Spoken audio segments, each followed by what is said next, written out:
காலம் போடும் கணக்கை நினைத்து நீ குழம்பிக் கொள்ளாதே. இந்த வராகி தாயானவள் உனக்காக ஒரு கணக்கை வைத்திருக்கின்றேன். பயம் கொள்ளாதே என் குழந்தையே. நல்ல கணக்குத்தான் நான் உனக்காக எழுதி வைத்திருக்கின்றேன். உனக்கு விரைவில் அது புரிய வரும். எத்தனை பிரச்சனைகள், எத்தனை சண்டைகள், எத்தனை துயரங்கள் கடினமாக அனுபவித்தாய். ஒரு முடிவு இல்லாமல், கடிவாளம் இல்லாமல் அத்தனையும் உன்னை தொடர்ந்து கொண்டே இருந்தது. உன்னை வழிநடத்தி நான் அழைத்துச் செல்வேன்.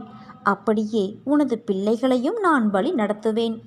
எத்தனை ஜென்மங்களானாலும் தொடர்ந்து வழி நடத்துவேன் என் குழந்தையே. இதுவரை நீ கடந்து வந்த பாதையை மறந்துவிடு. உனது எண்ணங்கள் தலையெழுத்தை மாற்றியமைத்து பல வருடங்கள் ஆகிறது. இதுவரை செய்த பாவங்களையும் மன்னித்து உனக்கு புது வழியை காட்டப்போகிறேன். நோயற்ற வாழ்வு வழங்கப் போகின்றேன். விரைவில் நல்ல செய்தி உன் செவிகளில் வந்து சேரும் என் குழந்தையே. முழு கவனத்தையும் உன் அன்னையான என் மீது திருப்பு. நான் உன்னிடம் வரும்போது உன்னை பிடித்துள்ள அனைத்து தடைகளும் துன்பங்களும் வழிவிட்டு விலகும்.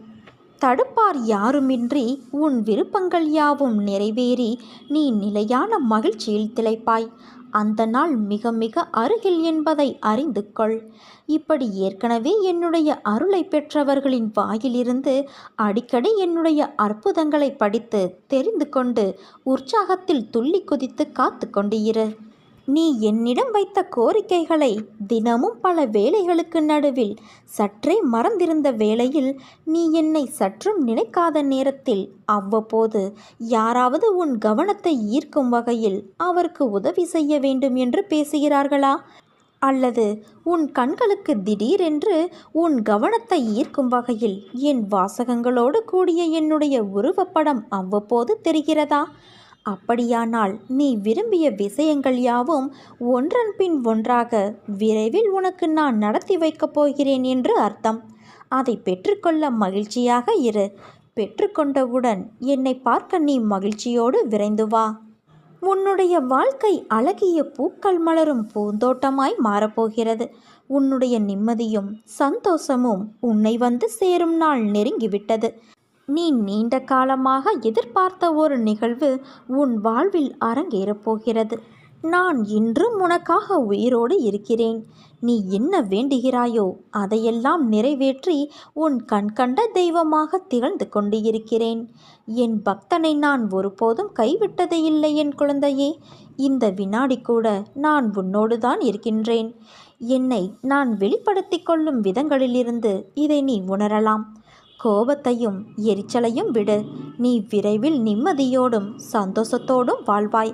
அதற்கு உன் அன்னை நான் பொறுப்பு. உனக்கு நான் ஆசீர்வதித்தது போல விரைவில் எல்லாம் கிடைக்கும். அதற்கான எல்லா முயற்சியிலும் உன்னை நான் ஈடுபடுத்தி விரைவில் செய்ய வைப்பேன் என் குழந்தையே. உனக்கு உதவி செய்வதற்காக நான் ஒருவரை அனுப்பியிருக்கிறேன். அவர் மீது சந்தேகம் படாதே என் குழந்தையே. அவர்களை அடையாளம் காண உன் அன்னை வராகித்தாயான நான் வழி செய்கின்றேன். உன் நிலைமையை பற்றி நீ கவலைப்படாதே. இந்த வாழ்க்கையை நீ வாழ பலவற்றை எதிர்கொண்டுதான் ஆக வேண்டும். அதை நினைத்து அச்சமோ தயக்கமோ கொண்டு இருக்க வேண்டிய அவசியமில்லை. என் நாமத்தை ஜபித்து அன்றாட விஷயங்களை நீ எதிர்கொள். அதில் வரும் இடர்பாடுகளை என்னிடம் விட்டுவிடு. ஒவ்வொரு நாளையும் உற்சாகமாக தொடங்க முயற்சி செய். உன் மனதில் நான் இருக்கும் வரை எதுவும் தவறாக போகாது. இது உன் வாழ்க்கை. ஆனாலும் துணையாக உன் அன்னையான நான் இருப்பேன். இங்கு வாழ்க்கையில் எதுவுமே காரண காரியங்கள் இல்லாமல் நடக்காது. வெட்ட வெளியில் வானில் இறைவனால் அமைக்கப்பட்டுள்ள இந்த உலகங்கள் அனைத்துமே காரண காரியங்களோடு திட்டமிட்டபடி இயங்கி வந்து கொண்டிருக்கிறது. இந்த உலகத்தில் உள்ள ஒவ்வொருவரும் தனித்தனியாக இதுவரை எடுத்த ஒவ்வொரு பிறவியிலும் வாழ்க்கையில் தினம் செய்த, இப்போது செய்து வரும் ஒவ்வொரு வினைக்கும் சமமான எதிர்வினை ஒன்று இந்த பிரபஞ்சத்தில் பதிவாகி அதுவே உரிய காலங்களில் அவர்களுக்கு திரும்ப நடக்கிறது. இதையே தாத்தா, பாட்டி, அம்மா, அப்பாவே அதே உருவ அமைப்போடு திரும்ப பிள்ளைகளாக பிறந்திருக்கிறார்கள் என்ற அடிப்படையில் அவர்கள் பெயரை நீங்கள் எல்லோருக்கும் வைத்து வருகிறீர்கள். மேலோட்டமாக பார்த்தால் இன்னார் செய்த செயல்களால் தான் இன்னாரெல்லாம் அனுபவிக்கிறார்கள் என்று தோன்றும். ஆனால் ஒரு நெருப்பு உன்னை சுட்டுவிட்டால் நீ நெருப்பின் மீது பழி சுமத்துவது இல்லை. உன்னுடைய கவனக்குறைவோ அல்லது பிறர் வேலை உன்னுடைய கெட்ட நேரம் என்று நினைக்கிறாய். நன்கு யோசித்து பார்த்தால் நன்றும் தீதும் பிறர் செய்து வாராய் என்பதும், நமக்கு நன்மை துன்பம் செய்பவர்கள் வெறும் கருவிகள்தான் என்பதும், நாம் முந்தைய பிறவியில் செய்ததே நமக்கு திரும்ப அந்த கருவிகளின் வடிவில் வருகிறது என்றும் உனக்கு புலப்படும்.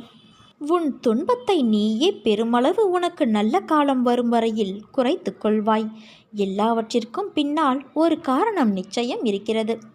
இறைவனே குரு வடிவில் வருவதால் அவரை நீங்கள் சரணடையும் போது, இறைவனால் படைக்கப்பட்ட நீங்களே பிறர் குற்றங்களை மன்னிக்கும் போது உங்களுடைய பெரும்பாலான குற்றங்கள் உங்களுக்கும் மன்னிக்கப்படும். எதிர்காலத்திலும் நீங்கள் குற்றமேதும் செய்யாமல் நல்லவைகளையே செய்யும்படி இறைவனால் பார்த்து கொள்ளப்படும்.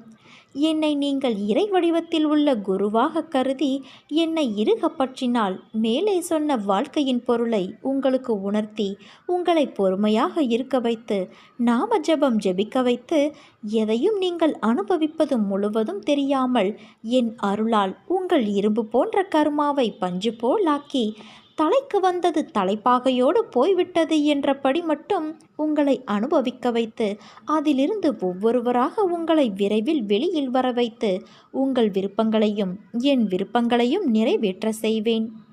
என்னை நம்பு, உன் அன்னையான என்னை நம்பு. எனக்கு மட்டும் ஏன் இப்படி நடக்கிறது? எல்லாமே இழுபறியாகவே நடக்கிறது. மற்றவர்களுக்கு சுலபமாக கிடைப்பது கூட எனக்கு மட்டும் ஏன் போராடினால்தான் கிடைக்கிறது? இப்படி சலித்து கொள்ளும் என் இனிய பக்தனே, நீ என் சிறப்பு குழந்தை. காலமறிந்து தேவையறிந்து நான் உனக்கு நிச்சயம் அதை தருவேன். அது நீ கேட்டதை விட மிக சிறப்பானதாக இருக்கும் என் தங்கமே. ஒருவன் காண்பது என்னை மட்டுமே. இருந்தாலும் என்னை பற்றிய பேச்சுக்களையே செவி மடிப்பினும் என்னிடம் மட்டும் பக்தி கொள்வானாயினும், ஒருவன் முழு மனதோடு என்னை நாடி என்னிடமே நிலைத்திருப்பின் அவன் உடல் ஆன்மா இரண்டை பற்றியும் எந்தவித கவலையும் கொள்ள தேவையில்லை. இருந்தாலும் அவனது நியாயமான உலகாதாய கோரிக்கைகளையும் அவனது விதிரேகைகளை மாற்றியமைத்து எந்த சோதனையையும் தாங்கிக் கொள்ளும் தைரியத்தையும் பொறுமையையும் நம்பிக்கையையும் கொடுத்து நிறைவேற்றிவிட்டுதான் பிரம்மம் ஒன்றே மெய்ப்பொருள் என்பதையும், பிரபஞ்சம் என்பது நிலையற்றது என்றும், தாய் தந்தை மகன் யாவரும் உண்மையில் நம்முடையவர்கள் அல்ல என்றும், தனியாகவே வந்தோம், தனியாகத்தான் இந்த உலகை விட்டு செல்ல வேண்டும் என்றும் அறிய வைப்பேன். நீ அந்த தைரியத்தையும் பொறுமையையும் நம்பிக்கையையும் இப்போது பெற்றுவிட்டாய். நீ கண்ட கனவு வெகு விரைவில் நனவாகப் போகிறது. உன் பிரார்த்தனை பலிக்கப் போகிறது. நீயே உன் வாயால் வெகு விரைவில் கூறுவாய், அன்னையே, நான் இப்போது மகிழ்ச்சியாக இருக்கிறேன் என்று. உனக்குள் எல்லையற்ற ஆற்றல் ஒளிந்து உள்ளது. அதை உன்னிலிருந்தே வெளியே கொண்டு வா. கடவுளின் கரம் உன் கண்ணுக்கு தெரியாமல் உன்னை பிடித்து கொண்டு இருக்கிறது. தைரியத்தை வரவழைத்துக்கொள் என் தங்கமே. வாழ்க்கையில் பெரிய வெற்றி உனக்காக காத்திருக்கிறது. என்னால் முடியவில்லை என்கிறாயா? உனது மனதை என் பாதங்களில் சமர்ப்பித்துவிடு. நான் தான் செய்கின்றேன், நான் தான் கஷ்டப்படுகிறேன் என எப்போதும் நான் என்ற எண்ணம் வருவதை தவிர்த்து நல்லதோ கெட்டதோ அவர் செய்கிறார், அவர் பார்த்து கொள்வார் என்று இரு. பாரத்தை என் மீது வைத்துவிட்டு பலனை எதிர்பார்க்காமல் கஷ்ட நஷ்டங்களால் கலங்காமல் போய்கொண்டே இரு. தன் பக்தர்களை கஷ்டங்களிலிருந்து மீட்க வேண்டும் என்று தீர்மானம் செய்து கொண்ட நான் உன் கையை பலமாக பிடித்து கொண்டு அழைத்துச் செல்வேன். பிரச்சனைகளை எதிர்கொண்டு போராட தயாராகிறவன் பாக்கியவான். அவனோடு கைகோர்த்து யுத்த களத்தில் அவன் சார்பாக உன் அன்னையான நான் நிற்கின்றேன். உன் இழிவுகளை நான் புண்ணியங்களாக மாற்றி உன் துயரத்தில் பங்கு எடுக்கின்றேன். உனக்கான இலக்கை நோக்கி நீ போய்கொண்டே இரு. உனக்கு துணையாக உன் அன்னையான நான் என்றும் இருப்பேன். உன்னை பாதுகாத்து கரை சேர்ப்பது என் பொறுப்பு. தன்னம்பிக்கையை மட்டும் நீ இழந்து விடாதே என் குழந்தையே. என்ன செய்வது?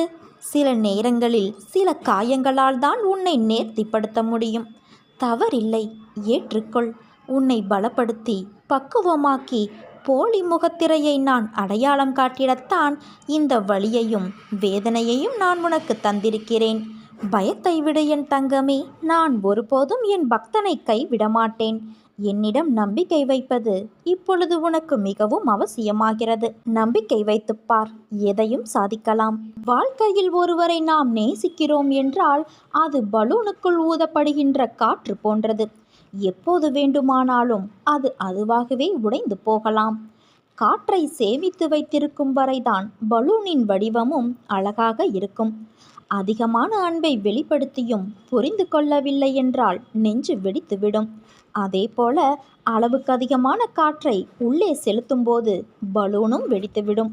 குறிப்பிட்ட அளவான காற்றை அதற்குள் செலுத்தி பலூனை நீ கையோடு வைத்திருக்கலாம்.